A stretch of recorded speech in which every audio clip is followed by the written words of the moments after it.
Being accidentally fortunate is not the way to exist.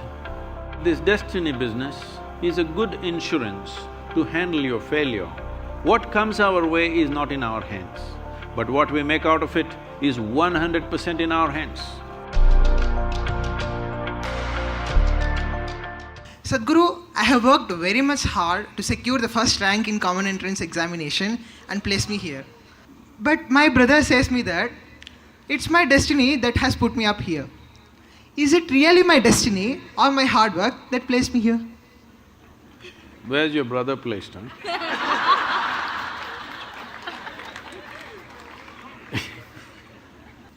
See, what people are generally calling as destiny is essentially what they end up creating unconsciously.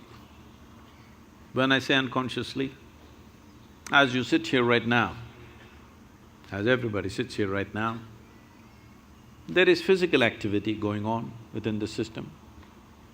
There is mental process, there is emotional activity, and of course the life energies are active. Every moment, they are taking in hundreds of inputs, whether you're conscious or not conscious.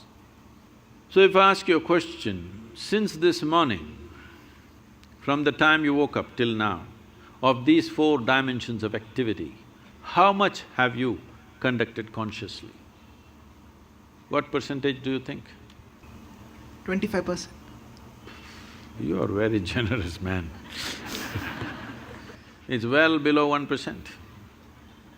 If you walk from there to there, there will be 25 different kind of smells that you're not conscious of, but the body registers and records. There are 100 different kinds of sounds that the body registers that you're not conscious of. Like this throughout the day and night, in wakefulness and sleep, this is happening. When you're only conscious of less than 1% of your activity, definitely life will look like an accident. Hello? When 99% of the things that you're doing unconsciously, definitely life will look accidental. If the accident… See, it is so happened, somebody fell off on the street and had a brain injury, after that suddenly they started working their mathematics in a wonderful way. But that was only one. 1,000 other people who cracked their skull never recovered from that, or they died, or those who lived on much diminished. So, being accidentally fortunate is not the way to exist. So, whenever a pleasant accident happens, we say it's destiny. Some of you even say, God doing things to me. When did you make a partnership with him? I don't know. So, shall I tell you a story? Are you okay? This happened. Sherlock Holmes, you know Sherlock Holmes? And Watson went out camping. And early morning, 3:30 a.m., Sherlock Holmes nudged Watson. He opened his eyes, "What? What do you see?" he asked. "Well, I see a clear sky and stars." "What does it mean to you?" He said, "Well, that means tomorrow is going to be a wonderful sunny day." Then he asked, "What does it mean to you?" He said, "It means someone has stolen our tent."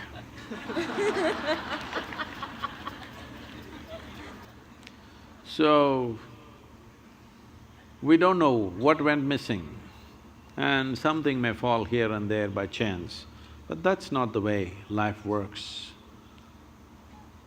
If a human being doesn't take it upon himself or herself to make their own destiny, well,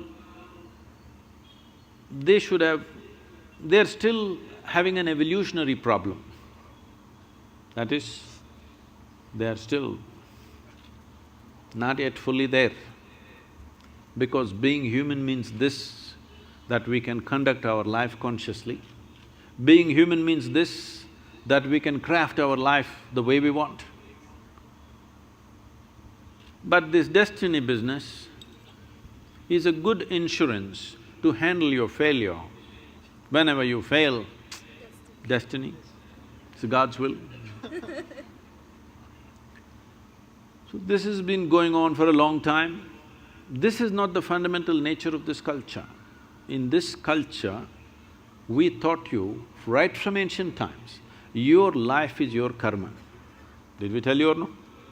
Nobody told you there is a God up there who will do things to you. We always told you, your life is your karma. This means your life is your making. No interstellar influence on you, it's you. Whatever, there are a million impacts on us, but what we make out of it is still us, isn't it? What is thrown at us is not in our hands. What comes our way is not in our hands, but what we make out of it is 100% in our hands. I must tell you this. When I first went to Coimbatore and we started setting up the yoga center, this is a country like this is very strange. Now they're all clapping their hands.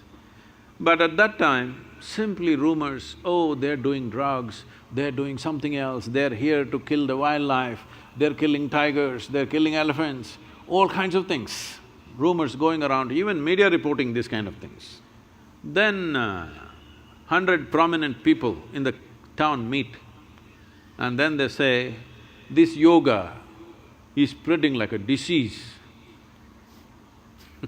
These are the words. We have to do something. There some young hothead says, let's take a truckload of people and pull down the whole thing, because the whole yoga center at that time was just thatch roof sheds. So they decided they want to come there and pull down the whole thing and be finished. Today, it is among the most prominent places in the country, okay? So, when they said this, there was an old man who is no more, a wise man. He said, see, you don't know who you're dealing with. I know this man. If you throw stones at him, he will build something out of those stones. Don't throw stones at this man.